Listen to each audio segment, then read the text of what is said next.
Саламатсыздарбы, урматтуу достор? Кайрадан сиздер менен подкасттан микрофон аркылуу саламдашып жатканыма абдан кубанычтамын. Жакшы жатасыздарбы? Бүгүнкү темабыз үй бүлөлүк баалуулуктар, үй бүлөлүк укук. Бул тема менен бизге маек куруп берүү үчүн Эркин Гүлэже келип отурат. Укуктук эксперт. Кош келиңиз, Эркин Гүлэже. Саламатсызбы, рахмат чоң. Жакшы турасыздарбы? Ден соолугуңуз жакшыбы? Кандай жүрөсүз? Рахмат, Кудайга шүгүр. Ушул эпидемияга, пандемияга карабастан сиздер менен амандашып отурганыма аябай кубанычтамын. Рахмат. Абдан сонун мүмкүнчүлүк болуп жатат. Анткени бул ошол пандемияда көп баалуулуктар өзгөрүп кетти окшойт. Ушунга каршы амандашкандын дагы баалуулугу абдан чексиз экенин ушунда түшүндүк окшойт. Тилекке каршы ушундай болуп атат. Ал эми бүгүн үй бүлө боюнча, үй бүлөлүк баалуулуктар, үй бүлөлүк укуктар боюнча маек кургубуз келип жатат. Эркин Гүлэже, бүгүн сиз менен баягы сүйүү жаралып, коомдо дагы бир мамлекеттик бөлүкчө пайда кылуу үчүн үй бүлө куруп атабыз. Сонун нерсе болот да. Анан ошол үй бүлө куруп жаткан жаш жубайлар эмнени билиш керек, эмнеге даяр болуш керек? Кандай дейсиз?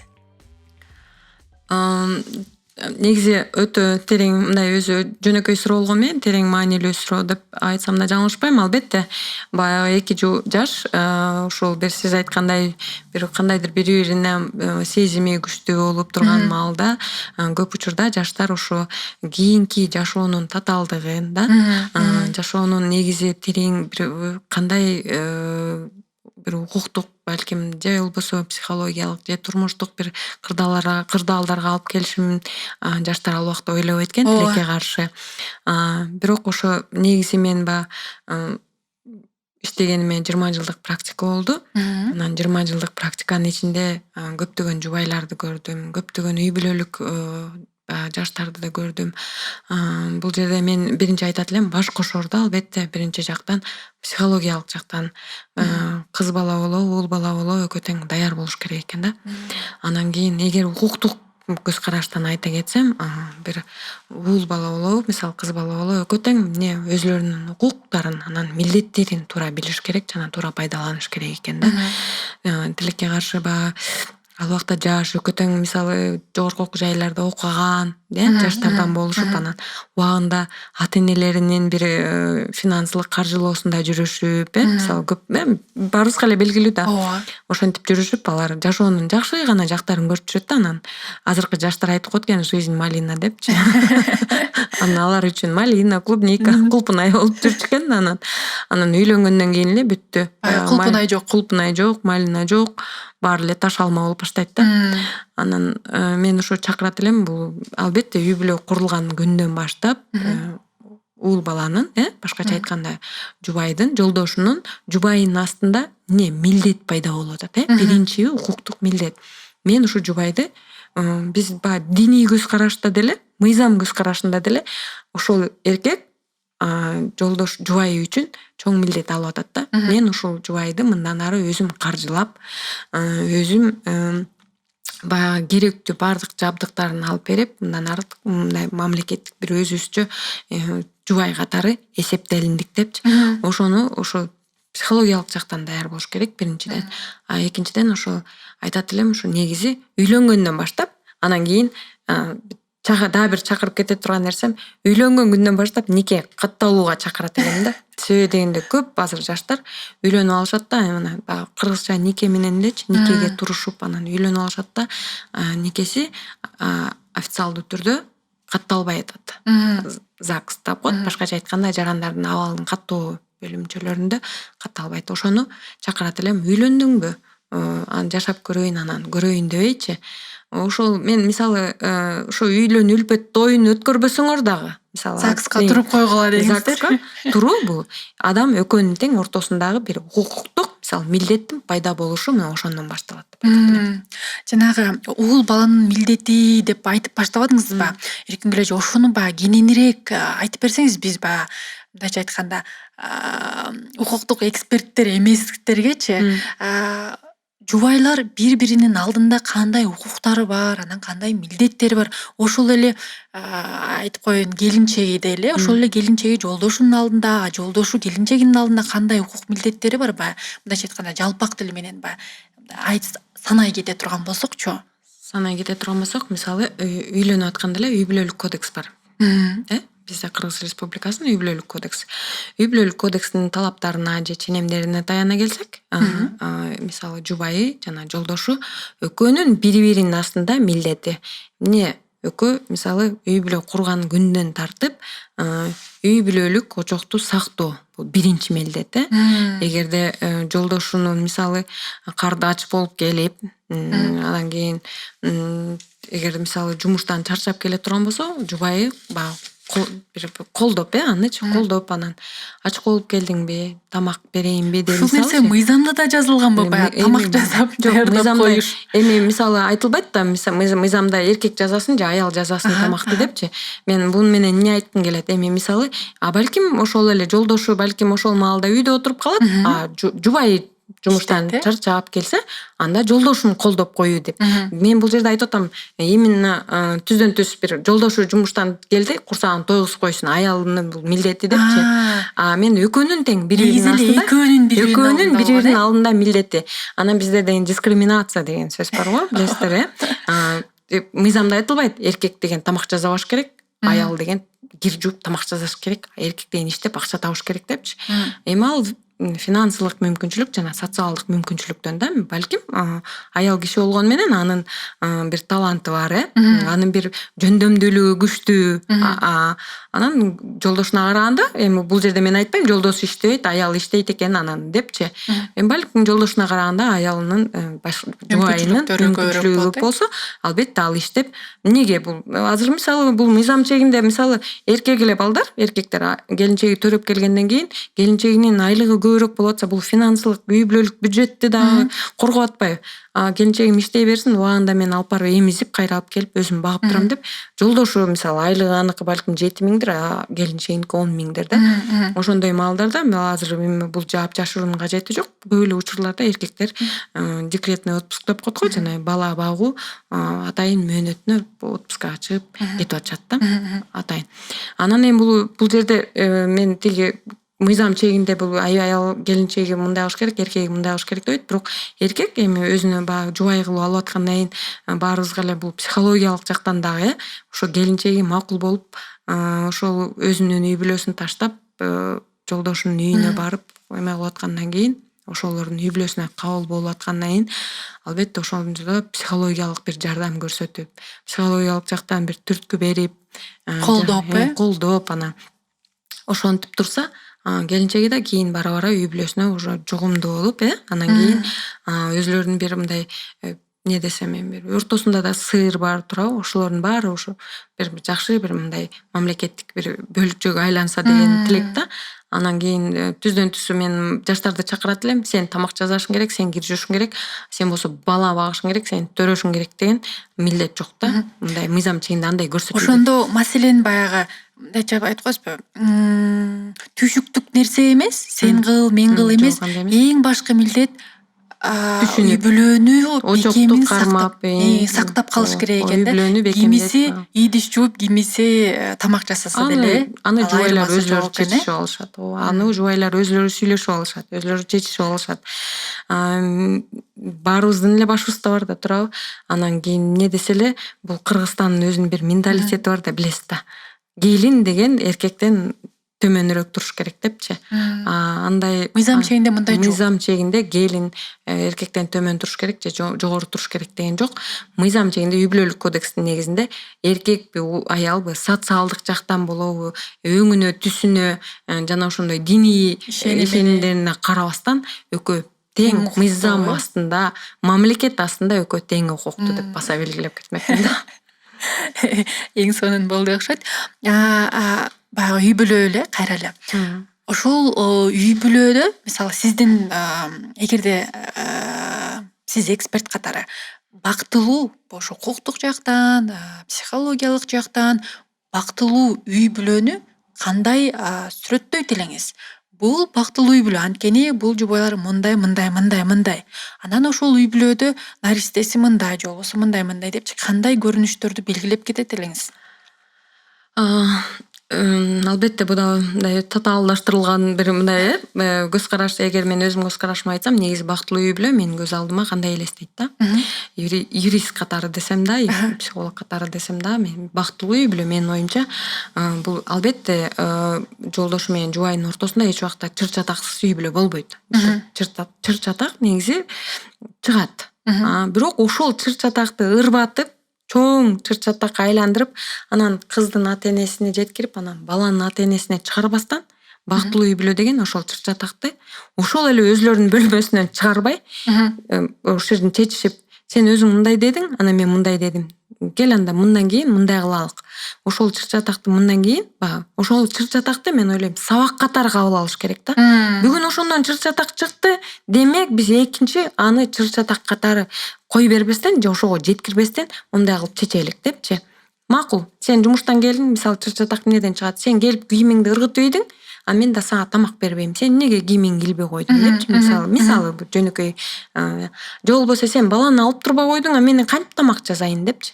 Анан кийин кел анда ошону чечишип алалык. Сен мен келгиче мисалы бала уктаган маалда мындай кылып кой, анан мен келгенден кийин баланы алып мисалы 10 мүнөтпү, 15 мүнөтпү балага көңүл бөлөйүн. Себеби да бала атанын да, эненин да мээримине муктаж. Билебиз, көп учурда азыркы биздин көрүнүш боюнча байкуш бала эне менен гана отурат, кечте анан атасы кечинде жумуштан чарчап келгендигине байланыштуу балага көңүл бөлө албайт деп. Психологдордун азыр баардыгына айтылат да, атасы да өзү мээримин төгүш керек депчи. Ошон үчүн ошол менин көз карашым бул чыр чатакты тышка чыгарбай, балага таасирин тийгизбей, мен ойлойт элем бул бактылуу үй бүлө качан баланын жүзүндө бир ата эненин урушун көрбөгөн, ата энесинин урушунун ошону кийин ошондон таалим алып сабак албай, бала бир гана бактылуу балалыкты өзүп, анын ата энелери дагы балдарды эмне биз мисалы балдарыбызды ушулар кийин кагышып урушуп, бизге ажырашып келсин деп тарбиялабайбыз да, туурабы? Ошолордун жакшылыгын гана көрөлүк, ошолордун жакшылыгына күбө бололук. Ошолар бактылуу үй бүлө болсун деп тиленет ата энечи. Ошол ата энелердин ишеничин актаган, бир мындай бактылуу үлгүлүү үй бүлөлөрдөн болуп, ошо балдарына кийин ошондой эле өзүлөрүнүн ата энелерине окшогон жакшы тилектер менен чоңойтуп, балдарын албетте мисалы бул мисалы милдеттери бар да, баланын астында да ата эненин өзүнүн укугу болгону менен милдети да. Ошол милдетти туура жана так аткарса, бул бактылуу үй бүлө деп эсептейм. Рахмат. Маалыматтык булактарды карап отуруп, эркин эле мен мындай маалыматка дуушар болдум да, мамлекет өзү тарабынан жаш жубайлар үй бүлө куруу алдында даярдуу иш-чараларын өткөрүшү керек, же болбосо өткөрүлөт деген бар экен да. Анан баягы чынын айтсам, ушул өткөрүш керек, өткөрүлгөн иш-чараны каяктан тапсак болот? Кимден сурап кантип колдонсок болот? Мисалы мен деле жаш үй бүлөмүн, бирок биз үй бүлө түзүп жатканда, кандай десем баягы өзүбүз эле түзгөнбүз да. Эми окудуңуздар, булактардан бир атайын мыйзамдардан окудуңуздарбы ошондой? Ошону мен бир статьядан окудум. Анан мен баягы сурайын дегеним жаран катары жаран катары ушуну мен каяктан барып сурасам болот? Бизди даярдап койгулачы деп, ошол эле психологиялык жактан, ошол эле юридикалык жактан, укуктук жактан, мисалы мүмкүн бир эжеге келип, сен муну билишиң керек, сен муну билишиң керек, муну кылба деген нерсе барбы, же бул жөн эле кагаз жүзүнө түшүрүлгөн нерсеби? Кагаз жүзүндө эмес, негизи эле азыр мисалы мамлекеттик эмес атайын уюмдар бар да, баарыбыздарга эле белгилүү. Алардын көп азыр мына ушу жаштардын негизи иш-чаралары жүрүп атат азыр, баарыбызга маалымат. Мына ушу биздин деле азыр бул маегибиз деле мен ойлойм бул жаштарга таасир бериши мүмкүн деп. Бул деле албетте ошол бир атайын баракчаларга чыгат да, мисалычы. Ошол эле мисалы психологдун кеңешин алыш керек. Ошол эле юристтин кеңешин алып койсо аршык болбойт. Себеби дегенде бул мен айтып атпаймынбы буга чейин мамлекеттик бир үй бүлө куруу, бир мамлекеттин бир өзүнүн кичинекей бөлүкчөсү деп койсок да болот. Бул жерден жеке гана психологиялык жактан эмес, юридикалык жактан да бири-биринин укук милдеттери пайда болуп атпайбы? Анан бизде атайын мамлекеттерде мисалы Бишкектин аймагын айтсам, Бишкекте мисалы райондордо социалдык абалды жакшыртуу атайын бир башкаруулар бар да, мисалы управление соцразвития деп коет. Социалдык баягы өнүгүү Өнүгүүнү башкарып ошолордун ичинде атайын психологдор бар. ошолорго кайрылса болот экен да. Социалдык жактан болуп атат да. Атайын үй бүлөлөрдү колдоо программалары бар. Ошолорго барып, кайрылып, арыз жазып, эмнеге ошол эле психологко барып, мисалы акы төлөөнүн деле кажети жок. Ал райондордо атайын бөлүнгөн бар. Көп жаштар тилекке каршы аны билбейт.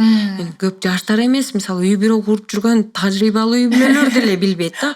Азыр мисалы мага келип келгесте мен барга айтам, ошо үй башкаруу социалдык өнүгүү башкармасы бар, ошол жакка барыңыз десең, ал каякта?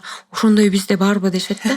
Ар бир райондордо бар ошондойчу. Бул баягы официалдуу түрдө бар экен да, кайрылсак болот экен, издесек табат экенбиз да. Кайрылып ошол жактан эле ошо психологиялык жактан дагы адамды баягы сурамжылап, даярдап, анан эле ошолордон деле юридикалык, мисалы министерство юстиция деп коет, юстиция башкармалыгын, юстиция министрлигинин астында деле атайын мамлекет тарабынан кепилденген юридикалык жардам деген да бар да. Ал жакта да ошо бекер адвокаттык кеңештер, юридикалык кеңештер берилет. Эмнеге жаштар барып деле биз ушундай кеңеш алалы дедик элек. Биздин укугубуз кийин, ушул мен жолдошум тарабынан болобу же үйлөнө турган жубайым тарабынан болобу кийин ушундай бир укуктар бузуу болуп, биз юристке укуктук жактан капа болбош үчүн эмне кылышыбыз керек деген кеңеш алып. Ушул нерсени баягы интернеттен жазса эле баягы булактар чыкса керек, каяктан табат экен? Интернеттен албетте, мисалы мамлекеттик тарабынан юридикалык жардам деп жазса эле, ал жакта керек болсо кеңеш бере турган адвокаттардын тизмеси чыгат. Мисалы сен тамдасаң да болот. Жана айтып атпаймынбы, эме социалдык өнүгүү башкармалыгы деп. Ал жактан деле атайын эмелер бар, психологдор, атайын кеңеш берүүчү адамдар бар, башкача айтканда специалисттер деп коет го. Ошолордун барып кимисин мисалы сага кеңеши керек. Бирок бул чоңураак шаарларда болсо керек, Чоңураак шаар эмес, ошол эле айылдарда, ошол эле региондордо баарында бар. Бирок мамлекеттик орган. Азыр интернет болуп, баягы онлайн деле сабактарды, онлайн деле консультацияларды алса болот болуш керек, Мына сиз экөөбүздүн маегибиз деле чыгып атпайбы? Онлайн болуп. Бул деле албетте мен кеңеш катары кабыл алат элем. Сонун нерселер айтылып кетти азырчы. Анан бизде баягы чыгыш жактан келген нерсе да, бул чанан бирок бизде көп тажрыйбада билишим жок. Брачный контракт депчи. Баягы сүйүшүп, күйүшүп атып эле бири-бирибизге сен мени сүй, мен сени сүйөм, ишенесиңби, ишенем, жүрүп кеттик деп эле үй бүлө курулуп калып атпайбы? Анан ошол брачный контрактты түзүп алган жакшыбы, сизге кандай ойлойсуз? Анан ошол брачный контракт баягы ак сүйүүгө тоскоол болбойбу деген да. Нике келишими деп коет го. Нике келишими. Ошо нике келишими мен өткөндө эле мага ошо бир жубайлар сурады. Эже мен турмушка чыгыш үчүн ошо нике келишимин түзүп алсам болобу депчи. Эми бул жерде мен психологиялык бир көз караш менен айтсам, адам баласы эгер бир сүйүү отуна берилип, качан бир көзүнө эчтеке көрмөй, махабаттан башка эчтеке, сезимден башка эчтеке көрмөй алганда, ал келишимди деле карабайт да. Бирок эми мен юрист катары, укуктук эксперт катары бул келишимчи чындыгында мындайча айтканда бир мындай атты тизгиндеп турат го. Албетте ат туркайт, күлүп турабы, жакшы атты минсең сонун. Бирок эми ат деле келгесте ала качып кетип атпайбы? Биздичи мисал менен айткандачы. Анан жакшы атка минип алдым деп эле тизгин тартпай кете берсең деле бирде болбосун ал сууга түшөт турабы? Отко кирет, чокко кирет, анан ага чыдабай кетип атың жыгылып да кетиши мүмкүн турабы? Эми мен муну эмне деп айтып атам? Демек турмуш биздин атыбыз да. Турмушка аттандыңбы? Аттын тизгинин тарта турган нерсе болуш керек да. Бул ушу нике келишими. Мен ушу айтайынбы, ушу чыгыштарда мисал чындыгында ажыраша турган маалда алар алат да, баягы нике келишимди окуйт. Мен бул келишим боюнча деген мен момча укуктан момду айрылат экенмин, момча мүлк менен айрылат экенмин, баланы мага көрсөтпөйт турбайбы депчи. Дешет да, үй бүлөнүн мамилесин кайра сактап калууга аракет кылышат. Ой, андан керек мен үй бүлөмдү деле бекемдейин депчи, аракет кылайын. Бул мен ойлойт элем, бул юрист катары, психолог катары айтат элем, нике келишими кайра тоскоолдук кылышы мүмкүн. Сен менин келишимиме үй бүлөлүк бир мындай каражатыма, финансыма каратып тийдиң да депчи. Шенбей турбайсыңбы мага деп? Шенбейсиң да, сен мону түзүп алып, анан оюңду ойлоп атасың да, ушу менен жыргап кетем депчи. Мисалы, бир болбой эле биздин менталитет деле ошону айттырат да. Жолдошуна болобу, жубайына болобу бир күн болсун, бир күн айттырышы мүмкүн. Бирок юридикалык көз караш менен буну тизгин катары кабыл алсак болот да. адам баласы муну окуп туруп экөө тең кол койгон убагында экөөнүн тең баягы эмеси баягы атайын экөөнүн каалоосу менен болгон болуп атса, эй деп мисалы Акмат экөөбүз убагында могуга кол койгонбуз билесиңби? Сен ушинтип сактайм, мен укугумду ушинтип коргойм дебедиң белең десе, балким Акмат да бул Айша туура айтып атат деп ойлонуп калышы мүмкүн. Ой, андан көрөк мындай кылалы деп. Мисалы айтат бул эгерде укук ушул эле нике келишимде, мисалы айтышы мүмкүн. Эгерде жолдошу тарабынан момундай укук бузуу болуп, мындай милдетин аткарбаган болсо, момундай мүлктүн момунча процентинен айрылып калышы мүмкүн деп да көрсөтүп коюшу мүмкүн да. Ошондо бул эгерде нике келишими болсо, сотко барганда ошо нике келишимди көрсөтсө, сот андан ары териштирбейт. Ошо келишим менен гана үйдү бөлүп коюшу мүмкүн же баланын укугунан, ата-энелик укугунан ажыратып коюшу мүмкүн да. Эгерде мисалы мына бул менин жубайым эми баягы Кудайдын жүзүн ары кылсын, ким билет, туура эмес иш-чараларды кылды, мисалы монтти теңтти, биздин келишимде андай болбош керек болчу десе, сот андан ары териштирбейт. Ошого карата далил көрсөтсө эле бул келишим негизинде чечим чыгара берет. Ошон үчүн мен муну эмне дейт элем, юрист катары, эми албетте баардыгына болбосо да, мисалы жаштарга өзү чакырат элем да.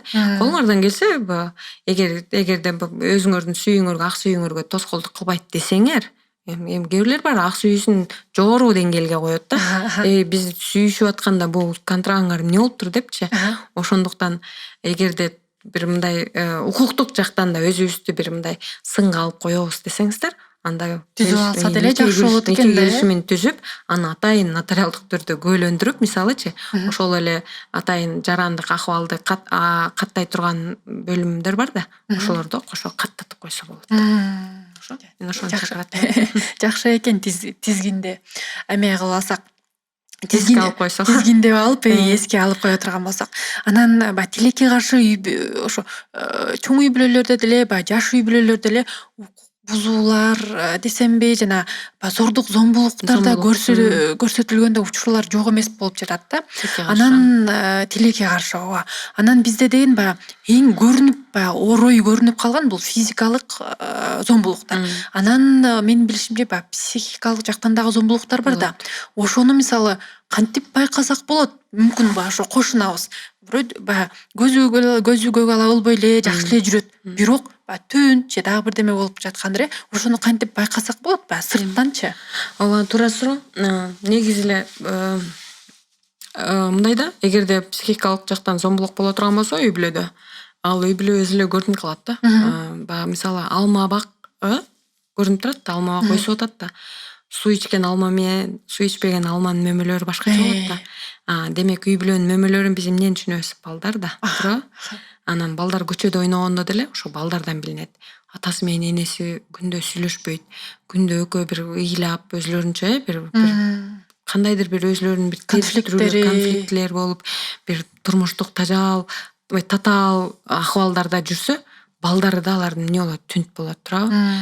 Мисалы, албетте бир кандайдыр бир зомбулукка учураган балдар, ошол эле келинчеги. Эми келинчеги эле эмес, кээ бир кезде келинчеги тарабынан эркектер деле андай зомбулукка туш болуп жатат.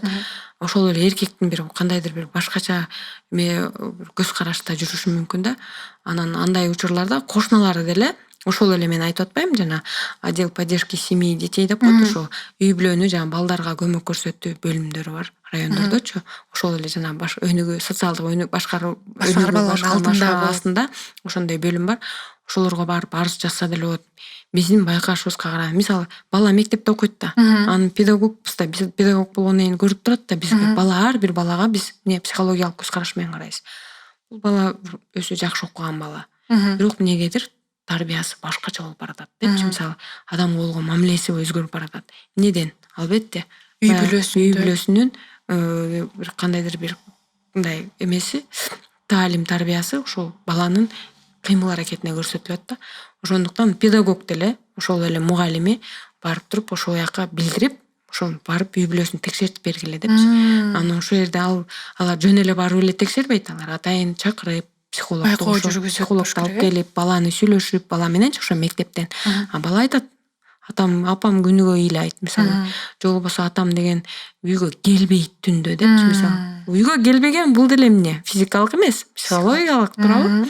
алай ата үйгө келбей калган бул эне үчүн энеси ыйласа деле балага эмне болот туурабы, аябай бир таасирин тийгизет, катуу тийгизет. Ошону менин апам ушинтип түнү менен ыйлап чыкты, анан биз деле уктаган жокпуз десечи мисалы. Анда албетте же болбосо бар атам ичип келип баарыбызды сөгүп урушту депчи мисалы. Бул психологиялык да туурабы, бул физикалык да эмес. Жаткыла деди, сабакты окутпай бизди жаткызып салды десе эмне болот? Албетте муну да текшерүүгө жатат да. Ошон үчүн мен айтат элем, бул негизи мындай көрүнүштөр жөн эле мен айтып жана алмабактар жөнүндө бекер мисал келтирген жокмун да. Суу ичкен алма мөмөлөрү башкача болот. Суу ичпей калгандыгы мөмөлөрү кичине чүрүшүп, суу жетпегени билинип турат да. Ошондой эле ата эненин мээрими жана ошондой эле таалим тарбиясы баладан түздөн түз көрүнөт. Ошолорго көңүл бөлүп, анан педагогдор, ошол эле кошуналар, ошол эле райондук мисалы тескерүүчү милициялар бар да, кызматкерлер. Ошолор деле билет да, үй бүлө кандай өсүп атат, аерде кандай үй бүлө жүрүп атат мисалы. Алакандай билет. Ал тескөөчү милициячы. Ошонун баарын ошолордун түздөн түз бул жана биз адам укугу деп айтып келип атпайсызбы? Адам укукту ошо түздөн түз мамлекет тарабынан бизди жактай турган ушу укук коргоо органдары жана атайын өкүлдөрү болот да. Бул жерден эми мен аялдарды дагы, ошо аял эле эмес, балдар мисалы, же болбосо ошол эле жолдошу мисалы, ким ошо зомбулукка кабыл болгон болсо, албетте арыз менен бул жерде уялуунун же бир кандайдыр бир өзүнүн бирдемеден чектөөнүн кажети жок. Арыз менен кайрылып, эми албетте тигиге карата чара колдонуп берүү эмес, биздин ошо үй бүлөлүк бир конфликтибизди чечип берүү жөнүндө деп кайрылса болот да. Анан бул чечилбеген конфликт болбойт негизичи. Чечүүгө аракет кылыш керек. Чечилбесе, эми арыз баарыбыз мына ошо тилекке каршы пандемияга жараша көптөгөн үй бүлөлөрдүн ичинде эмне чырт чатактар келип чыгып атат. Аялымдын кандай болгонун, кандай экенин эми билдим деп атам. Жолдошум мындай экенин мен эми билип атам дегендер бар. Көп учурларда тилекке каршы жашы жетпеген балдар ошо өзүн өзү өмүрүн кыюуга барып атышат.